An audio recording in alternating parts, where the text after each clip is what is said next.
اعوذ باللہ من الشیطان الرجیم بسم اللہ الرحمن الرحیم سبحان اللہ وبحمدہ سبحان اللہ العظیم وبحمدہ استغفر اللہ الف لام میم اللہ لا الہ الا هو الحی القیوم اللہم صلی علی محمد وعلی آل محمد کما صلیت علی ابراہیم وعلی آل ابراہیم انک حمید مجید اللہم بارک علی محمد وعلی آل محمد کما بارکت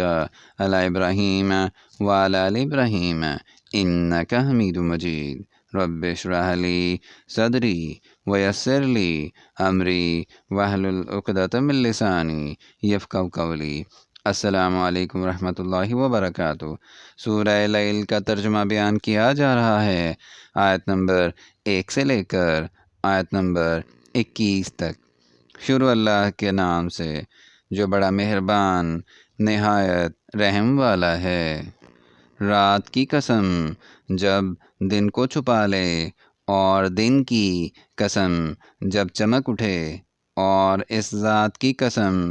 جس نے نر اور مادہ پیدا کیے کہ تم لوگوں کی کوشش طرح طرح کی ہے، تو جس نے اللہ کے رستے میں مال دیا اور پرہیزگاری کی اور نیک بات کو سچ جانا، اس کو ہم آسان طریقے کی توفیق دیں گے۔ اور جس نے بخل کیا اور بے پرواہ بنا رہا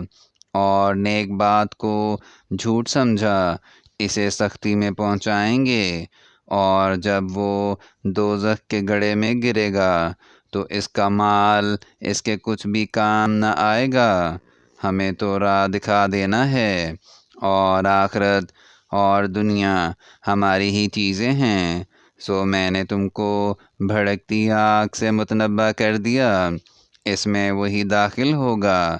جو بڑا بدبخت ہے، جس نے جھٹلایا اور منہ پھیرا،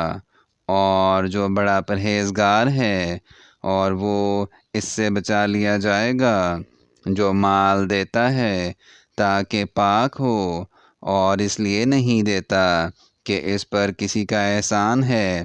جس کا وہ بدلہ اتارتا ہے، بلکہ اپنے رب اعلیٰ کی رضامندی حاصل کرنے کے لیے دیتا ہے، اور وہ عنقریب خوش ہو جائے گا۔ یہاں تک سورہ لیل کا ترجمہ آیت نمبر 21 تک بیان کر دیا گیا ہے۔ اگر اس میں کوئی غلطی ہو جائے تو ہم اللہ تعالیٰ سے معافی چاہتے ہیں، اور دعا ہے کہ اللہ تعالیٰ ہماری ہدایت فرمائے۔ آمین یا رب العالمین۔